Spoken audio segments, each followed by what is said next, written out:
All right. Yep, we're on. Hey, I didn't know if my microphone was on. We're on. We'll start just a minute early or so. I just got Sunday's worship guide, and I was looking at the announcements. I was like, well, why don't we talk about the announcements? Tonight's going to be a little different. It's not going to be a Bible study. It's going to be talking about who we are as the Southern Baptist Church and things. But before we get into that, let's look at our announcements that were there Sunday. Fireworks happening Friday, right here on this property. That way. I had to think there for a second. So out by the picnic pavilion, out in that field over there by Highway 31 and all. Come if you're in a small group. You know, a lot of small groups sort of hang out, that kind of stuff, and others, they don't. Also, if you are here, don't be isolationist to the people you know. There will be tons of people here that you don't know. That is a prime opportunity for us as a church to be friendly and open, so that if somebody's looking for a church, and it seems like every year we get a handful of people that will explore First Baptist as a result of them attending the fireworks display and things like that. Also, I know the deacons, and I always grab, Pastor Joey and Miss Gail always have a bunch of little gift bags that's got like a $5 coupon for the food trucks. Now, that doesn't go to church members. Don't you all go up there and start picking out all the $5 coupons. That's for people that we know are not a part of our church, and it's just a way to go up and say, hey, did you all get a gift bag from the church? It's got a $5, and I do that to everybody. I usually have 2 handfuls of those bags walking around, and I'm looking for people I don't recognize, and they don't have a bag. And if so, I'm asking them. It's a great opportunity. Plus, Pastor Joey said also that he's got some 250th anniversary flags. I don't know how many. And you may get them and you want to wave them for a while, but if you see somebody you don't know, offer your flag. You know, that's sacrifice in order to stir up the conversation. And also he said he has some glow sticks. I'm assuming that's for the kids. You know, if you're an adult and you want a glow stick, go for it. But, you know, again, use all these things as an opportunity to engage with people in our community. On July the 13th and the 5th through the 15th, our pastor emeritus, Mike Dawson, is going to be leading a redeployed senior adult revival service. It's at 10:30 in the morning, and it's for senior adults. If you're like, well, I'm not a senior adult yet, but I'd like to come to it, you know what? Just come in and go like this, and I don't think anybody's going to stop you from coming to this. But it's at 10:30 each morning. I think it's in Faith Hall. And then there'll be a light lunch or something afterwards as well, so some fellowship time. So that's on Monday, Tuesday, Wednesday. And also invite people that you know. Like I said, if they're not at work on Monday, I don't care how old they are, invite them. So that's what it's for. I see John down here smiling. Ladies and gentlemen, John is going to be leading us in music during this revival service. First time I've ever seen or heard him do this. So I'm looking forward to seeing and experiencing and worshiping with his leadership there. So that's redeployed. Also, Pastor Roger is trying to give our children's workers, some of them, a break during the summer months. So he would love to have some help.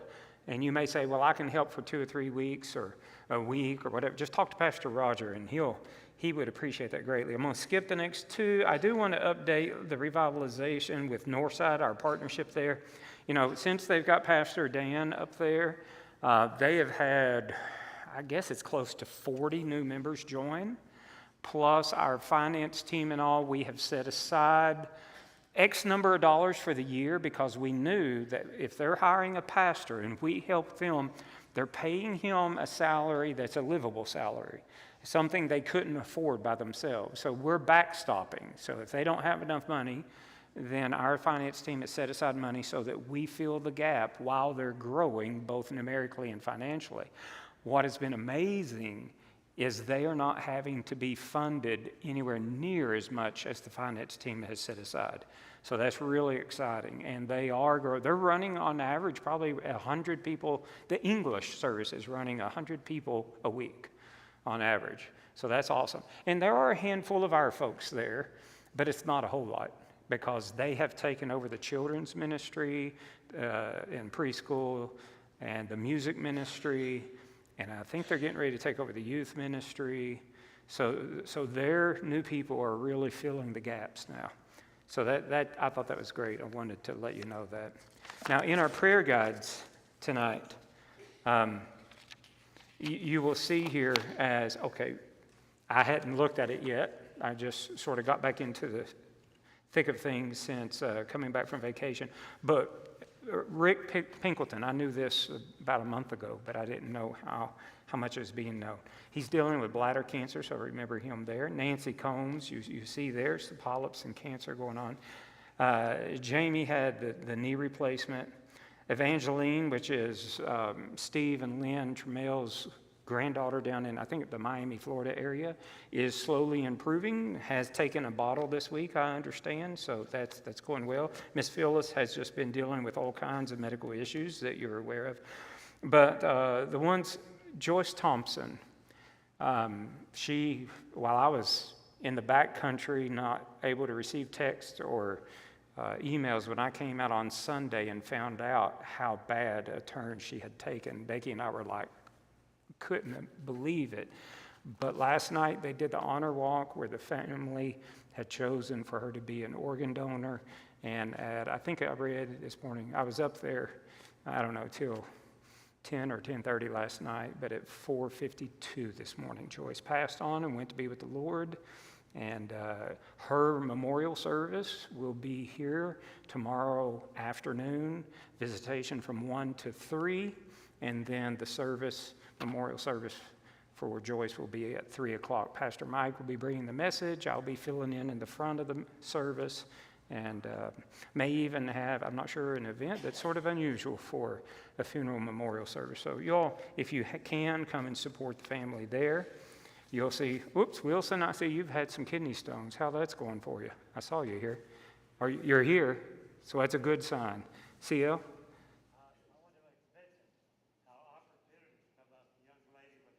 Okay, yeah. Yeah, and that's great. CL was up there, and Kim last night as well.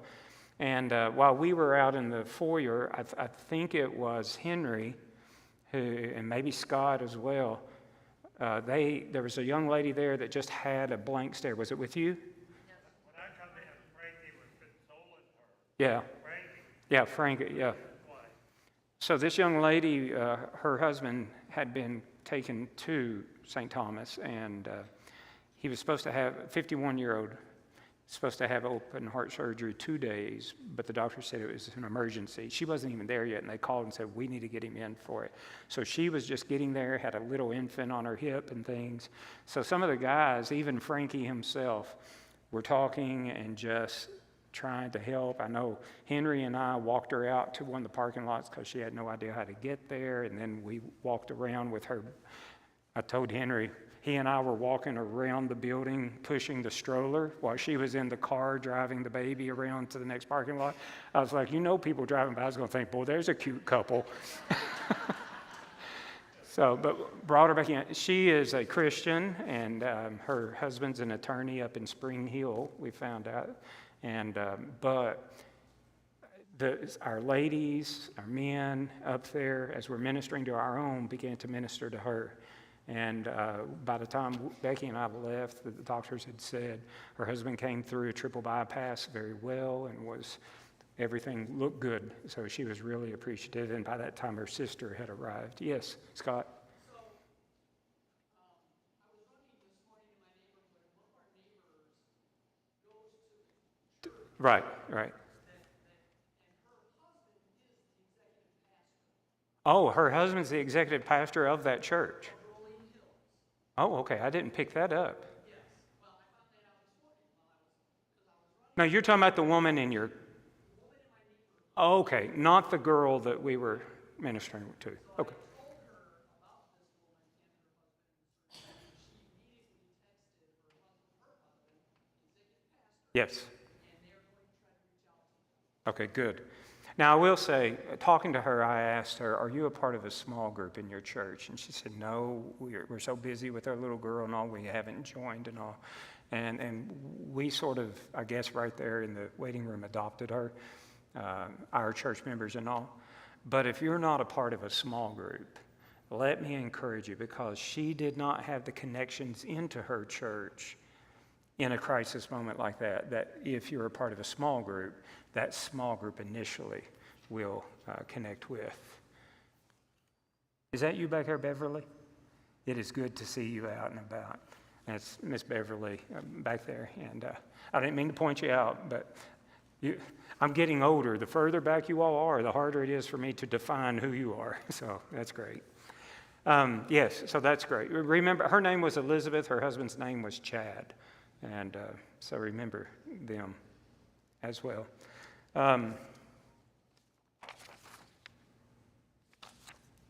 Also, this week while I was away, Fulton McAllister, those of you who are longtime members, you all know he was a young man who was in a wreck, I think I've heard, when he was younger and had been basically paralyzed, nonverbal for several years. He passed away this past week. And with Miss Beverly here, remember her with the passing of her big, tall husband, Gray. He's with the Lord, but now Beverly's got a lot of adjusting to do and things. So just remember these different situations. So let's go to the Lord in prayer, and then we're going to jump into some discussion. Thank you, Lord, so much. I thank you that you got me out of bear country safely and got me back to your church. I pray that as things never stop happening, good things and bad things in this world, even in our church family, I pray, Lord, that your Spirit is always active, moving, and working.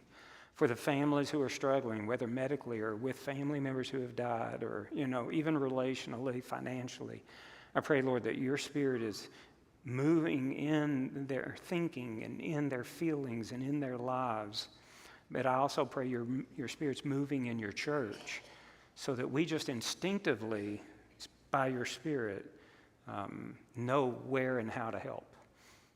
I pray, Lord, for our church as we are seeking to do ministry in order to engage people, just like this Friday with the fireworks and our small groups, just trying to create an environment where we will go out on one-day mission trips in our own town and not just go on week-long mission trips around the world. I pray, Lord, that you will be with our seniors as Pastor Mike is going to be preaching these 3 messages that are very applicable to those who are getting a little bit older. And I pray that our seniors will bring seniors that they know who need to hear the truth of who you are. And even if they're believers, how their ministry is not yet done. I pray, Lord, for just each and every small group leader, whether it's the teacher or the intercessory fellowship or engagement leaders, for our pastors, for our ministry assistants and staff, for just everything that we do here. May it not be so that we can build up this local church. May it be so that we can build up your name in this local community for your glory and honor as we see your kingdom grow. Help us tonight as we talk about who we are as a church, and help us understand why we do what we do. And guide me in my thinking in that, I pray in Jesus' name. Amen. So who we are as a church, we are First Baptist Church, also known as the first family in the community. I sort of laugh when I meet people out in the community. They're like, hey, I'm the pastor of First Baptist Church. Who? The first family. Oh, So I never know how to introduce our church, so I just use them both. It's like 2 sides of a coin there. But as First Baptist Church, we are a Southern Baptist church. There's different kinds of Baptists. There's independent Baptists, but that's not one monolithic group. There's multiple independent Baptists. There's Free Will Baptists and everything in the world. We are Southern Baptists, and I'll be honest. Most people out in the world do not know what Southern Baptists are. I'll tell you a quick story. I shouldn't because of time, but I'm going to do it anyway. At the previous church where I was pastoring, you know how rumors are that get out in the community, but there was a guy in our church that was stirring up rumors. I've told that story a little bit. So I had some emails sent to me that were sort of nasty, saying, we're going to turn your church into the Southern Baptist Convention, and we're going to get you fired, and all this kind of stuff. And I was sort of laughing with the other 2 pastors and our secretary. I was like, obviously they're not Southern Baptists, are they? because they think that the convention can fire me as a senior pastor. They don't understand Southern Baptist polity. Because as a Southern Baptist church, the only people who can fire me is sitting in the chairs right now. You are the only people who can fire me. No Southern Baptist, Tennessee Baptist, or Murray Baptist affiliated leaders can make First Baptist Church do anything. Every affiliation, every connection we have with these different groups, it's voluntary, chosen by our church to be affiliated. So there are three basic groups that our church has chosen way before I got here to affiliate with. On a national level, we are affiliated with the Southern Baptist Convention. On a state level, we're affiliated with the Tennessee Baptist Convention. And on the local level, we are affiliated with the Murray Baptist Association. Now, Murray Baptist Association are all Southern Baptist churches. Tennessee Baptist Convention are all Southern Baptist churches, and yet Southern Baptists can't tell Tennessee Baptists or Murray Baptists what they can and cannot do. The most they can do is kick them out. And Murray Baptists can't tell us what to do, and they can't tell the Tennessee Baptists what to do. They're all voluntarily affiliated, but have no authority over each other. Each group is fully autonomous.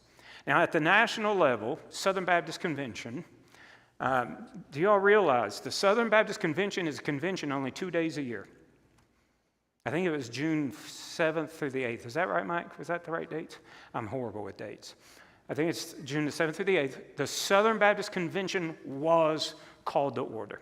And on the 8th, about 5:30 in the afternoon, the Southern Baptist Convention shut down.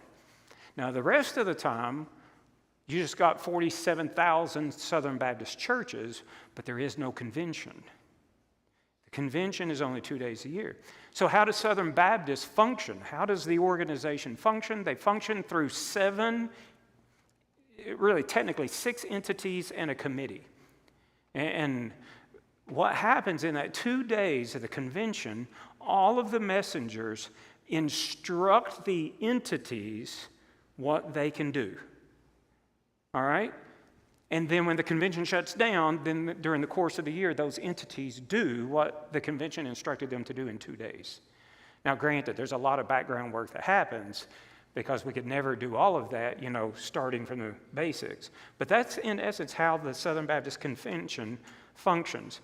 7 different entities, or the first one is the Executive Council, or the Executive Committee. It's not really one of the entities. It's called the EC. It receives 3%, or actually about 2.5% of the Southern Baptist Convention annual budget. Now, the Southern Baptist Convention annual budget is $186 million. So 3% is a pretty good chunk. It's close to $3 million. But what the Executive Committee does is they do not tell the 6 entities what they can and cannot do. What the Executive Committee is charged with is whatever the convention messengers tell them to do, the Executive Committee makes sure it gets done. The money starts with the committee, then they dole it out as the budget that is voted on by the messengers say, this is the way the money is to be spent this year. The Executive Committee sort of makes sure that everything gets in its proper place. Executive Committee starts working on next year's budget. The Executive Committee watches all the numbers, all this kind of stuff. It's made up mostly of volunteers. Mike, somewhere around 90 to 120 members of the Executive Committee. Is that right? Yeah, he's a little more experienced than I am. But it's close to 100 or 100 plus volunteers that serve on this committee, and then the Southern Baptist Convention employees help them do their job. But it's run by volunteers, and that's the Executive Committee. Now, the 6 different entity groupings that is the Southern Baptist administration or mechanisms that functions throughout the year. The big one is the International Mission Board. How many of y'all have heard of the International Mission Board? Okay? And I won't be surprised if several of you haven't. We call it the IMB, International Mission Board. They got all kinds of letters, and they're really not that difficult. International Mission Board receives 51% of the Southern Baptist Convention budget. They send out, right now there's over 3,500 missionaries that are hired by the International Mission Board, sent out around the world. They are reaching into 150 countries, more than 150 countries. They are reaching 2,358, these are 2025, 2026 stats, 2,358 people groups. Now, what's a people group? You know, when we think of missions, we think how many nations? Okay, over 150 nations. But within a nation, there are multiple people groups. People groups are groups of people that speak a common language and have a common culture. Like when I went to the Philippines, I went to the second largest island out of 1,000 islands in the Philippines. That is where I went on mission trip for 2 weeks at a time.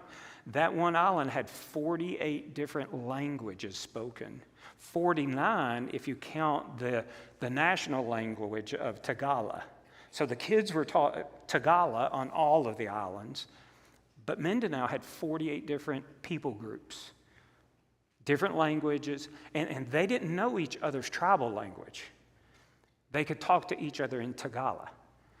So that would be 48 people groups. And different countries have multiple people groups.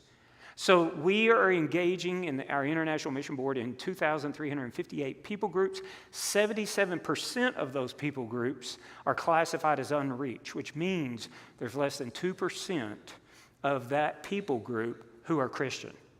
And not Southern Baptists, but for the past 200 years when mission societies began to develop, what they've discovered is that a people group needs at least 2% in order for them, by themselves, indigenously, to begin to evangelize their people.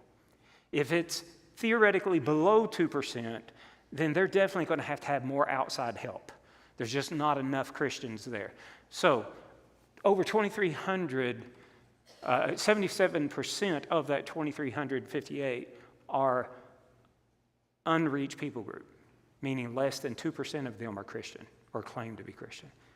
So that's what our International Mission Board is doing at the time. There are over 3,000 identified people groups that are unengaged, meaning that there is such a small or no missionary presence that basically Christianity has no foothold at all in their culture.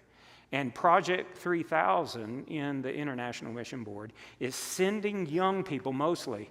If I was young, I would do this because a lot of them are hiking up into mountain villages and things like that where they just got a backpack on their back and they're just going and they're just finding these people groups that a lot of people aren't even really sure where they live. And they're just trying to find them so that in the future, if the Lord doesn't return, international missionaries may one day reach into some of those 3,000 unreached people groups. They also, the International Mission Board in 2025, facilitated 13,679 short-term voluntary missionaries, which mean churches who send like 1 week or 2 week missionaries, or over 13,000 went out and worked with our International Mission Board missionaries around the world in the course of a year. So that's where the 51% of our dollars in the International Mission Board is working. North American Mission Board, that used to be called the Home Mission Board, they are dealing with all of the countries in North America, which would be Canada, United States, down in the protectorates, or the, what do we call the countries that are affiliated with the U.S., but they're not states? What's that word? Territories, thank you. So that's the North American Mission Board. They have over 3,000 paid missionaries. CL, question? Quick question. Yep. I keep seeing stuff on the internet of pastors getting on there talking about associate members of the IM, International Mission Board. Have you seen any of this? If they're associate members. Now, affiliated, is that the word? Yeah, let me explain. Right now, the North American Mission Board, and it could be the International Mission Board, but let's talk about the North American Mission Board. There are over 3,000 missionaries. These would be church planters, compassion ministry workers, different things like that the North American Mission Board pays. Our money that goes to the convention pays those 3,000 plus missionaries in North America their salary.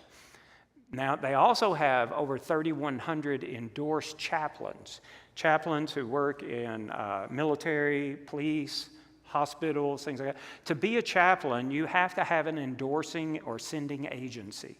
And Southern Baptists have endorsed over 3,100 chaplains. Now, we don't pay their salaries. It would be the hospital that pays, the military pays, the police department pays.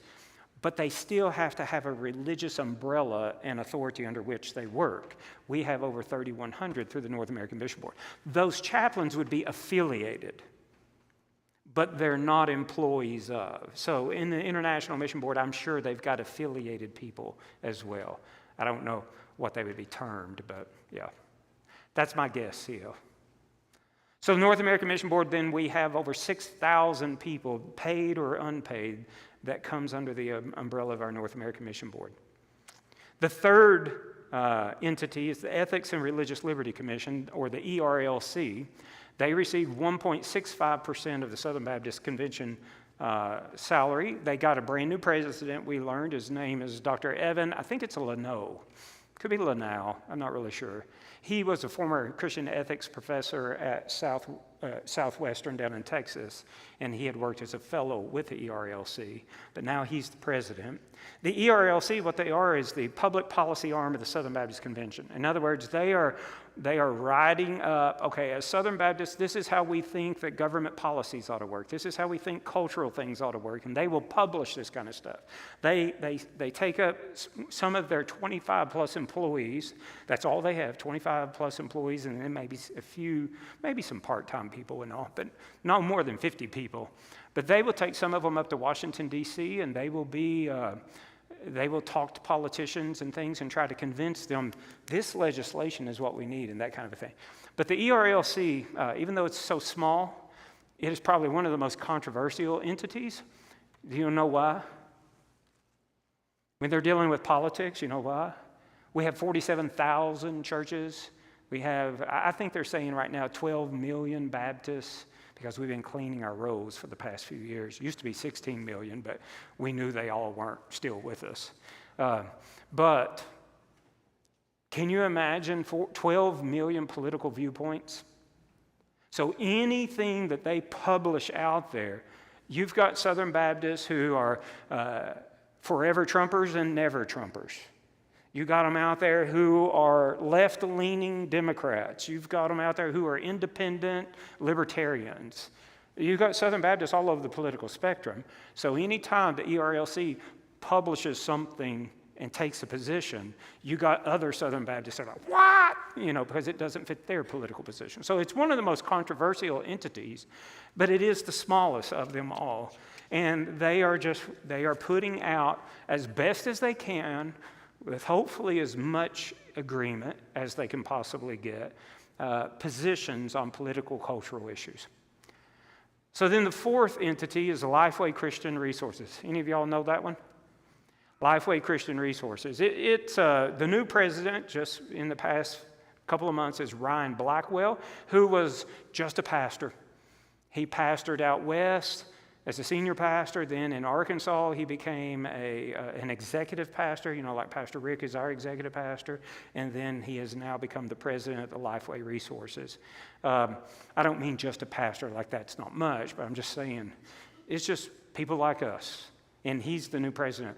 Lifeway is interesting. You know what percentage of the Southern Baptist Convention Lifeway is paid? Goose egg, zero. They get not a dollar out of the convention's budget. Why is that? Because in 1891, when the Sunday school department, what was it called? I got it written down here. Yeah, the Sunday school board. There you go. I knew there was another word in there. I couldn't think what it was. The Sunday school board in 1891 was established, but it was established that we are not paying you anything. You've got to be good business people and turn a profit to keep yourself afloat. And that's exactly how our Lifeway Resources works. They've got to make decisions.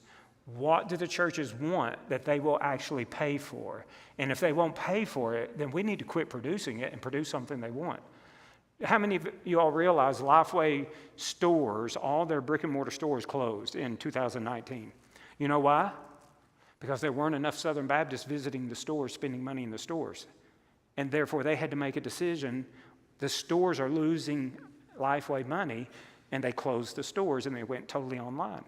And another thing, a lot of churches quit buying the materials, the paper materials. So what they did is they made the decision to start creating a lot of the stuff in digital format.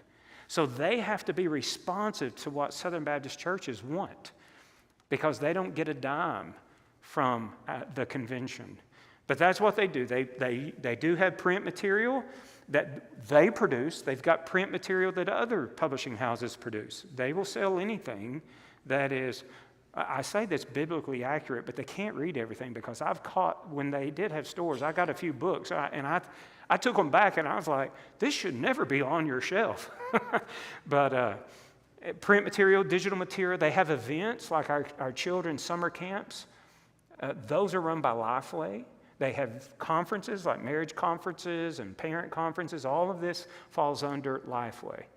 That's our fourth entity. Fifth entity, Guidestone Financial Resources. What is Guidestone?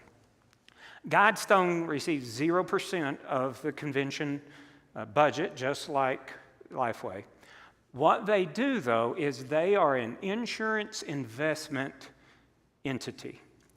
So what they do is they provide insurance, or they provide like retirement investment accounts.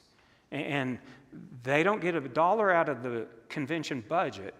They have to, just like Lifeway, they have to be profitable enough to be self-sustaining. So they get it through fees. Right now, the last I heard, they are handling $26 to $28 billion, managing that much money for primarily ministers and Southern Baptist church members. That's what they do. Now, here's the thing. As Southern Baptist churches, we don't have to pick them. As Southern Baptist ministers, my insurance is not through Guidestone because they're more expensive than I can get elsewhere. But most of my retirement is in Guidestone.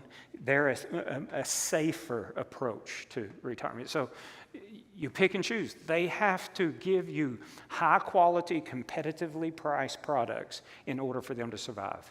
But that is Guidestone. And then the sixth one are our seminaries. So it's under educational institution. How many seminaries do we have? Oh, come now. Now, Mike, you don't count. How many? 6.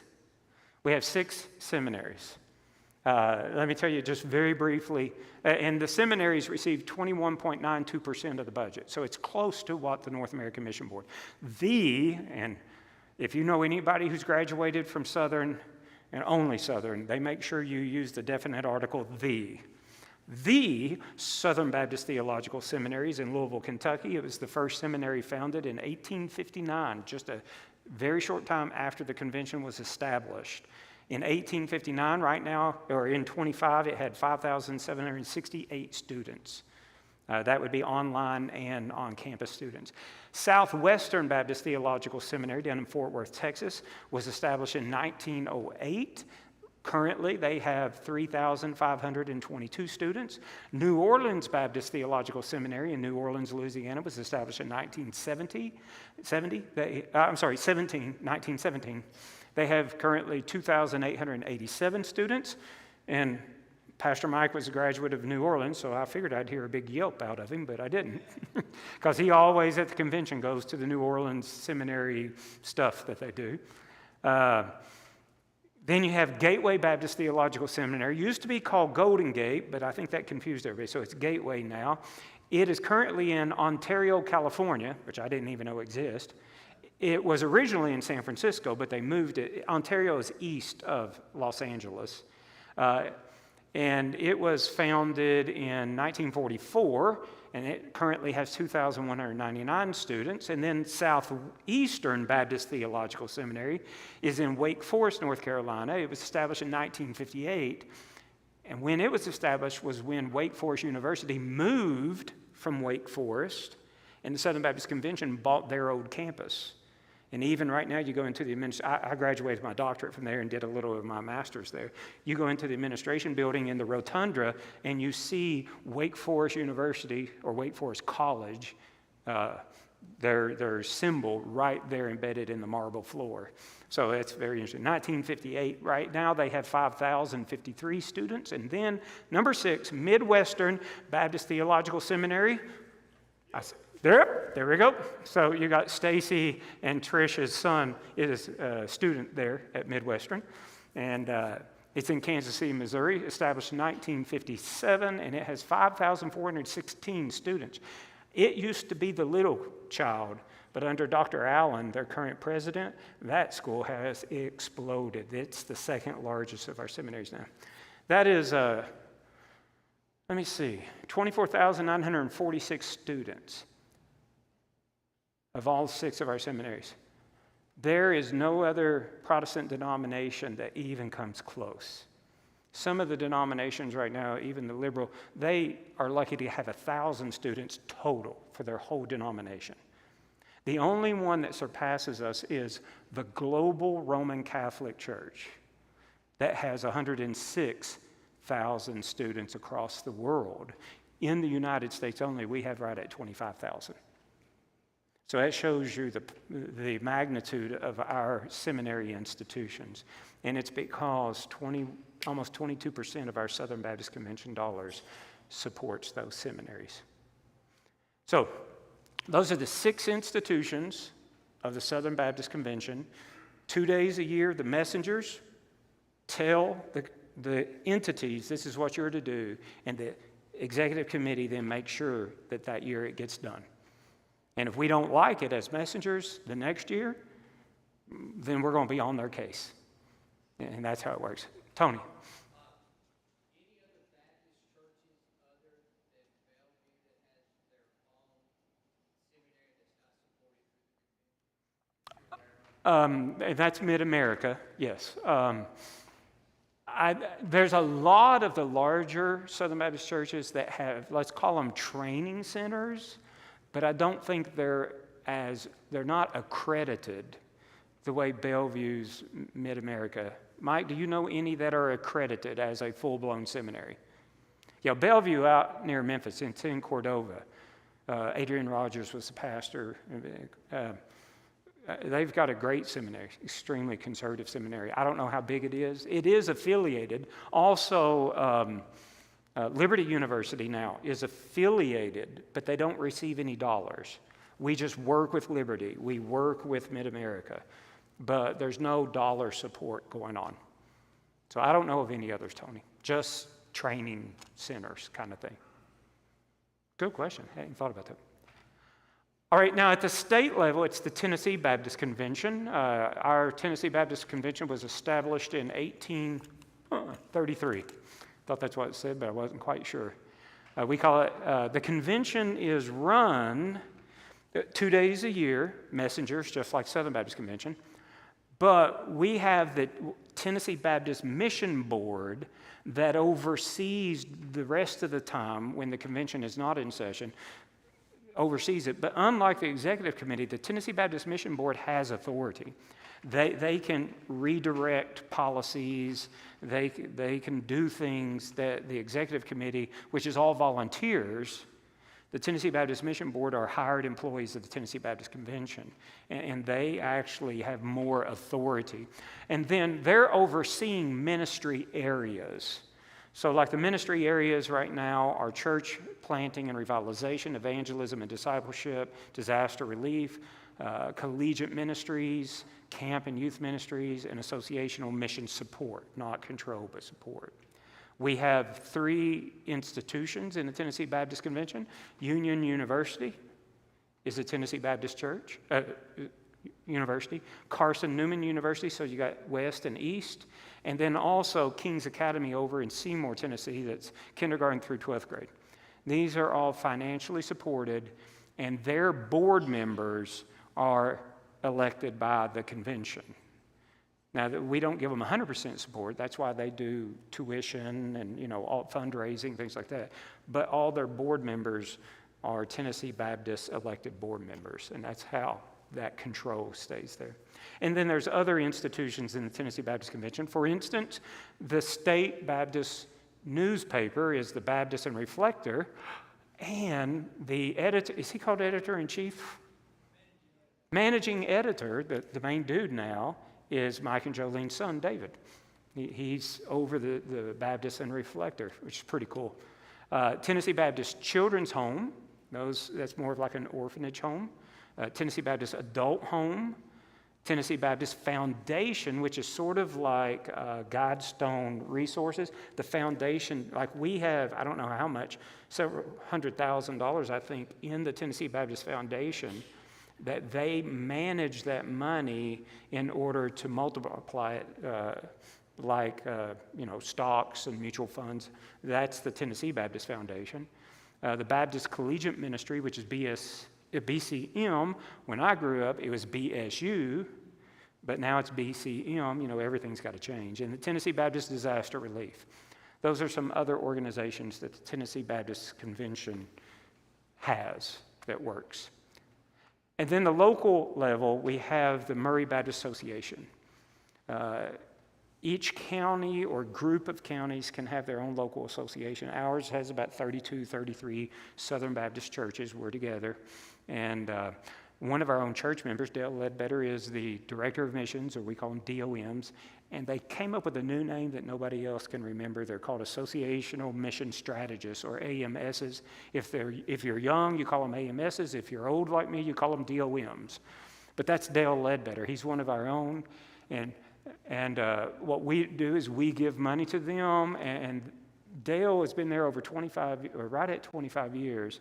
And he knows he's moving toward retirement, and he's wanting to have our associational strong. So he's leading us in a revisioning effort that I've been a part of, where the past 2 years we've removed all of the multiple committees that used to be, and now there's only one 5-man executive committee, which I'm on. I'm one of the 5 right now. It's a 3-year rotation kind of thing. And now this year we are beginning to re-envision the work that our association would do. A lot of associations, this has always been my gripe as a pastor, is a lot of the associations establish ministries, and then they would beg churches to give them money and people to fulfill the associational ministries, which is backward from what it was supposed to be. The association was to come together so that the association could help the churches in their ministry, not the churches help the association in its ministries. So we're re-envisioning it right now. We still have some legacy groups like VBS team, and I think there's a ramp building, handicap ramp building team, and there's mission trips. It organizes, I know, an annual trip to Alaska and maybe somewhere else. But we're also right now working on maybe establishing a biblical counseling center through the association, so that if we have people, or any associational church has people that need counseling, we can send them to this center rather than us trying to create it. Little churches can't ever. They don't have the personnel or the money to resource that. So as an association that way. And in the next couple of years, looking at a church network, leadership network, where we are training as an association. Say you got a small church that has a new guy who's going to be the Sunday school director, but they don't have anybody, he's like, what do I do? Well, the association needs to have leadership training so that we can train different people in different areas that the churches need. So that's what our association is trying to do. And we pull our resources, our money, and our people together to help each other as association. So that's the 3 groups: Southern Baptist Convention National, Tennessee Baptist Convention State, Murray Baptist Association Local. And we voluntarily are a part of those 3. We can stop anytime we want. They can't tell us what we have to do. We can suggest what we think that group ought to move toward. And that's how Southern Baptist churches work. Any questions about that at the moment? Yeah, Seal. I do not understand how you're the messenger. We have a messenger. Yep. We elect to go to these conventions. Yes. You go there with no any idea of what you want out of them, or do you just go there to vote? You represent the church, so you go there as a messenger to vote what you Yeah. So at the Southern Baptist Convention level, every church gets, Mike, help me out, 3? Does every church get 3 messengers? Well, I know there's a base number. The smallest church gets a base number, and then they get more based on the size of the church. It's a limit of 10. Now, we're large enough we can have 10, can't we, Rick? No, we have 12. It goes above 10. Okay, I couldn't remember what the numbers are. But like this last one, we sent 7 because it switches from city, the convention switches from city to city. We were in Orlando this year. Before that, we were in Dallas. Next year, we're in Indianapolis again. So it switches around. So different churches based on their size can send different quantities of people. Now, out of 47,000 churches, when we were in Indianapolis, I think there were 4,600 churches that were represented. So only 10% of the Southern Baptist churches even send messengers. Now, when we go as a messenger, we can go online, we can see what the issues are, and so on and so forth. And now with social media, I mean, they're mouthing off on Facebook and Twitter and all that, or X, whatever, all the time. So you sort of know what's coming down the pike. What a church has to do is be careful who they send. Because it's just like when you send a representative to Washington, D.C., you don't get to vote on every piece of legislation. You're trusting that you're sending a good representative to vote. And that's the same process with messengers. You're sending people that you trust. They're not crazy. And they're going to vote something. You know, they may not vote 100% like you would vote, but they're going to be pretty close. And that's why when I come back, I want to share with you what took place. And I'll even tell you typically how I voted, so that you know next year, I don't want to send him because I wouldn't have voted that way, and I wouldn't, you know. So that's sort of the way it works. Does that make sense? Yeah. Yeah. Arnie? You said they can't tell the church what to do, but if you don't play ball, they can kick you out? They can kick you out of the convention. Which, you know what that does? That means they get less money. Because, I mean, we can get benefits. Like when I was at my last church, we were partnering with a church in East St. Louis, one of the most dangerous, poorest inner city areas in the country. And we were going to help this new church plant put a roof on their dilapidating building. So when the pastor, when we were planning on the team going up there, he contacted the North American Mission Board, and they said, "You got the team coming? We will pay for the materials on the roof." And that came out of North American Mission Board money. So there's times we get benefits out of it. But what they get when they remove a church is they no longer get that church's money going to them, their cooperative program dollars. So they're not going to remove a church just willy-nilly. It's going to have to be serious. Yeah, because, you know, ministry takes dollars, just like business. Yeah, so it's a good question. So in a convention, 2 days long, what happens? Well, you have worship.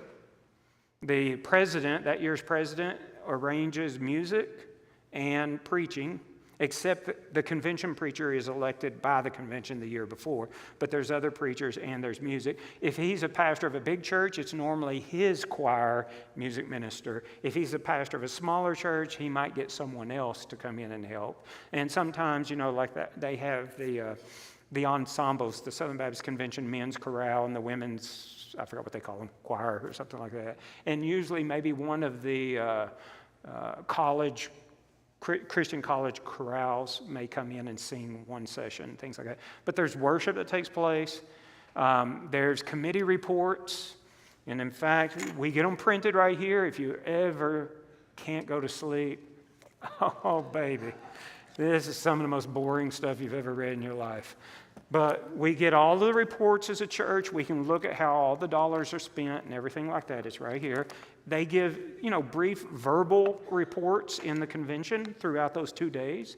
There are twice that messengers, any messenger from any church can come to a microphone within a certain period of time and make a motion for the entire 47,000 church convention. And I mean, there are some doozies. I didn't know a denomination could have so many weirdos, but there are some doozy motions that come from those microphones. And then what happens is those motions go to the committee on the order of business, and that committee determines, is this a legitimate motion? Should it go to one of the entities, or is this something that the convention needs to vote on tomorrow? And so they've got this process. So motions and referrals, resolutions are statements by that year's messengers, cultural, governmental, religious statements that we publicize as a convention. Remember, we're a convention for only 2 days a year. And so it's the convention messengers that put forth these resolution statements to the public. That's part of the deliberations. And then officer elections. And the officer that really matters is the president. You got first vice president. He matters because if the president's incapacitated, then he becomes president. Second vice president, I mean, even the nomination. Sometimes they say, I don't even know what a second vice president does. Registration, secretary, they got about 5 or 6 different officers. But the president's the one that matters. The reason? Follow with me. The president nominates the committee on committees. No one else gets to nominate, just the president, the committee on committees. The committee on committees nominates the committee on nominations. So whoever the president puts on the committee on committees, he better put the people he knows that's going to nominate the kind of people he wants on the nominating committee. The nominating committee nominates all of the other committee members and especially the board of trustees of those 6 entities and all the seminaries. Now that's really important, and we know it historically because for about 30 or 40 years early in the 1930s, 40s, 50s, 60s, the presidents were mostly in the liberal camp. And they were nominating liberal committee on committees. And they were nominating liberal committee on nominations. And they were setting up liberal trustees. And our convention, like a lot of the other denominations, was moving liberal. In 1979, the conservative pastors came up with a plan. We need to group together and make sure that from this day forward, every president is a conservative. Even if you would prefer this conservative over that conservative, we are going to come to an agreement that we're voting on the same conservative president in order that he nominates only conservative committee on committee members who will only nominate conservative. And over a 20-year period of time, the liberal trustees in all these entities were replaced by conservative trustees who then replaced liberal professors at our seminaries and liberal employees in all these other entities. It's called the conservative resurgence of the 1980s and 90s. And today, our entities are quite conservative because of that takeover. It was a political takeover of the convention. But that's why the president is so important. So then, what took place at this year's convention? The Order of Business Committee said that there was 11,690 messengers in Orlando. That's the messengers. There were over 20,000 attendees. And you're talking about we're in one big old hall that will hold 12 to 15,000 people. It's a big old room. And up to almost 12,000 people can vote with their little yellow thingy here.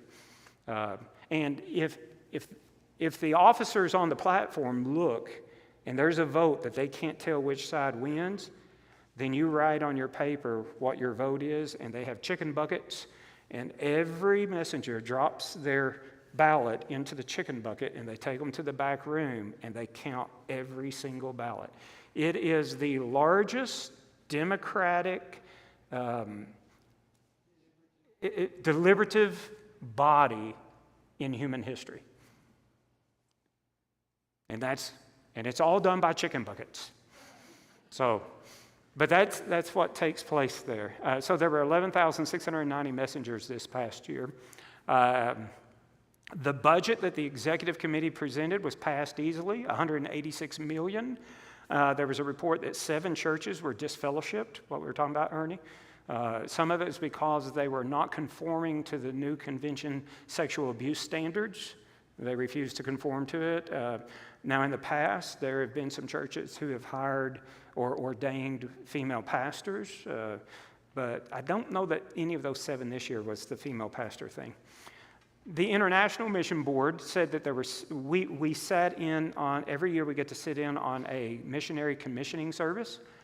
It's where missionaries have been educated and accepted, and this is the convention saying, go. We're behind you, prayer, money, and this is commissioning them to go. 63 of them were commissioned to go this year at the convention, and then they do another one in the winter, and I think there were 71, I read, that was commissioned there, of those 3,500, if you recall.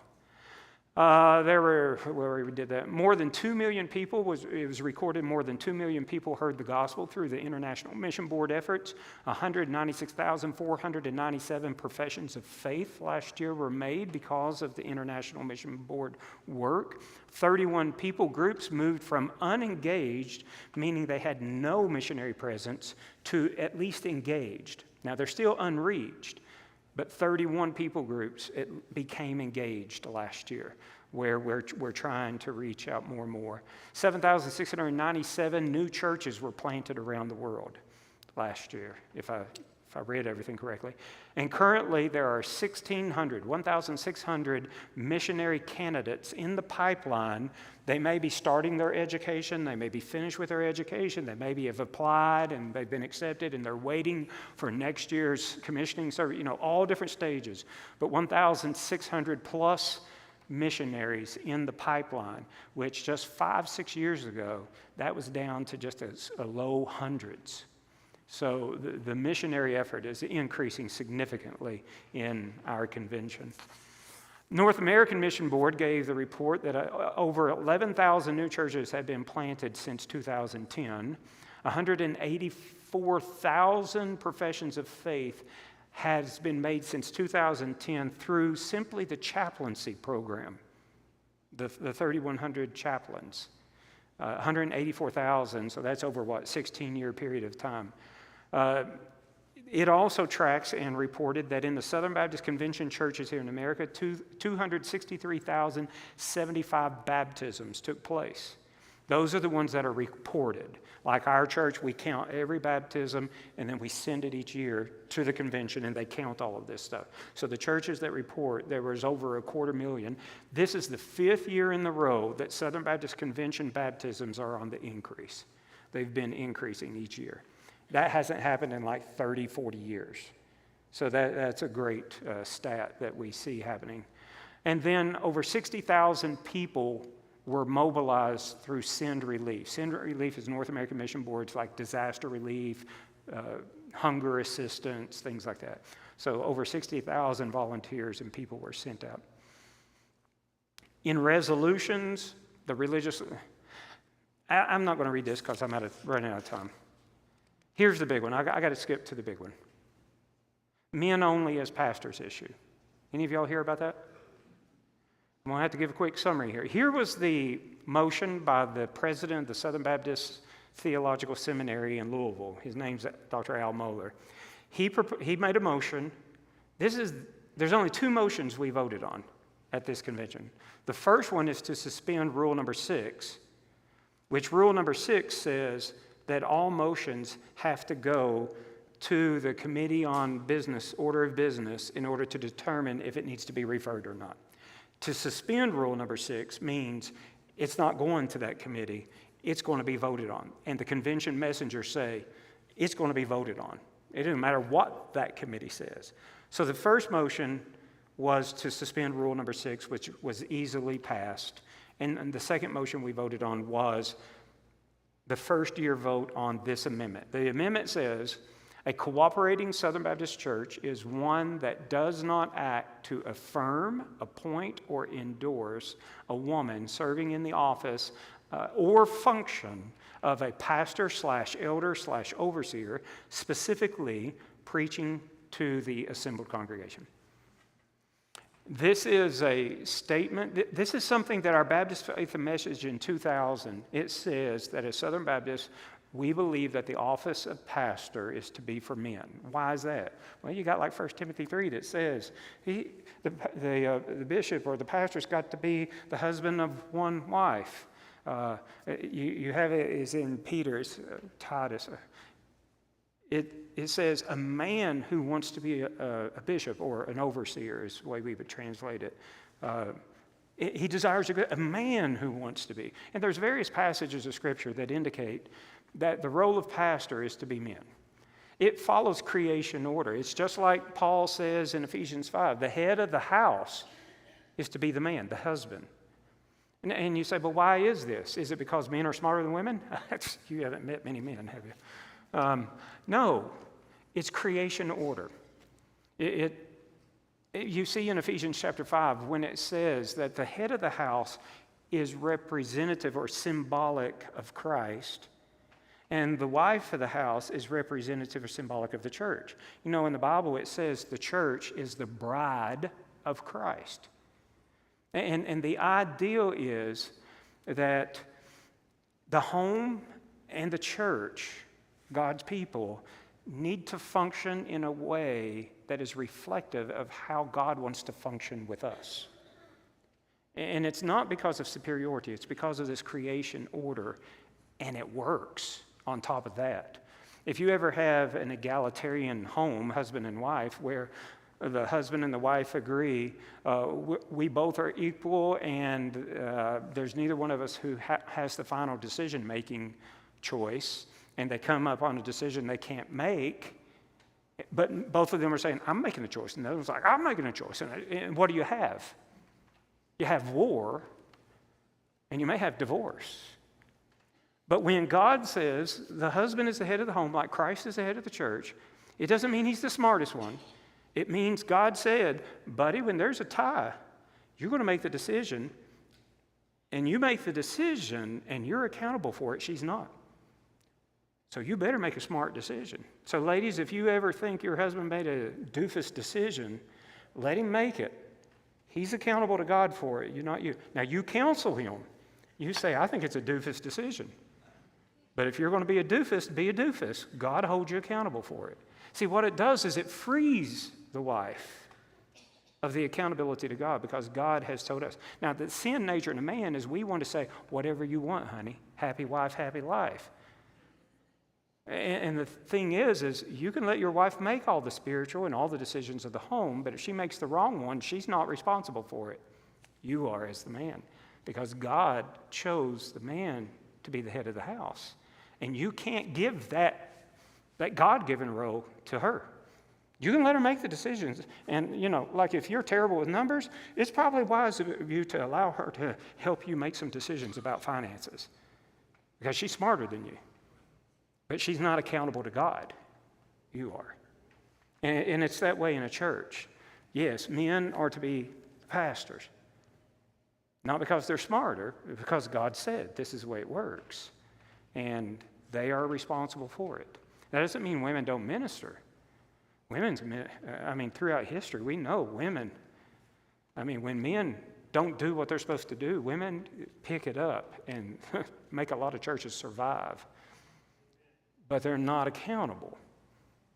It's the men who are accountable. And that's creation order that we as Southern Baptists adhere to. That's what this statement is saying.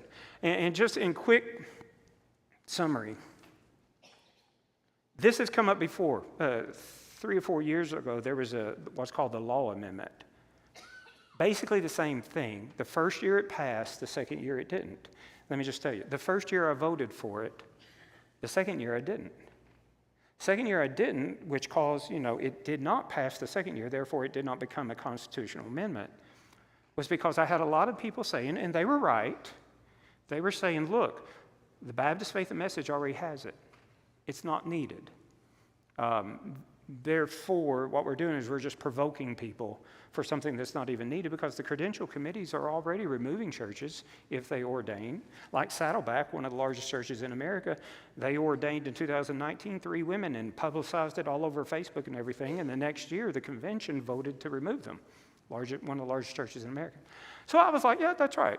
But the problem I have found since I voted no the second year is that churches who disagree with this, and there are still Southern Baptist churches who disagree, they are manipulating words and they're working around it. For instance, one church I heard about from some convention leaders this year, one church, they have a senior pastor who's a man, but they have a woman doing all the preaching. And they say, our senior pastor is the man, and therefore we're okay with the convention. That's why this new amendment says specifically the preaching to the assembled congregation. It's because the function, it's the office and the function of the pastor.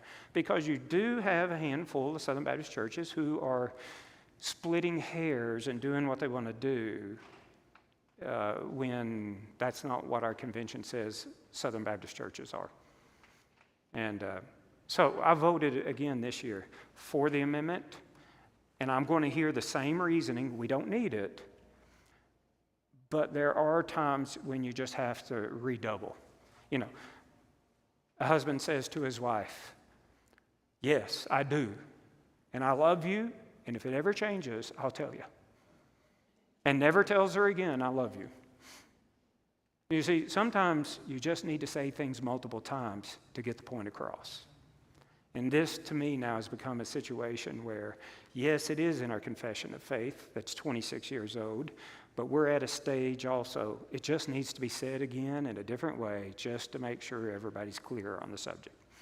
And that's why I voted for it this year and intend to vote for it again next year. Again, it's not because men are superior. We are co-heirs, Peter says. It's because God chose, for the sake of order, this is the way the family works, this is the way church works. Now, how the world works, that's up to the world. But God's people in His institutions, this is the way it works. All right, so we're 6 minutes over. I'll hang up here and we'll talk if anybody wants to talk, because I know they got to come in and practice and things. And based on if y'all got a bunch of questions and all, I mean, we can go deeper if I think that you all need that or not. So if you really think, I need some more to figure this out, let me know. So Father, thank you so much for the patience of everybody in the room. I thank you for the patience of the 7 of us that went down to Orlando and sat for hours and hours and hours just so that we can be informed and help make decisions for the Southern Baptist Convention that represents the way we as a Southern Baptist Church functions. I pray for our church that our identity is not first Southern Baptist, but our identity is first Christ, but then collectively affiliating with other like-minded churches, then that we can do more together than we would ever be able to do alone. So help us as a church in this kind of cooperation with other churches. We pray in Jesus' name. Amen.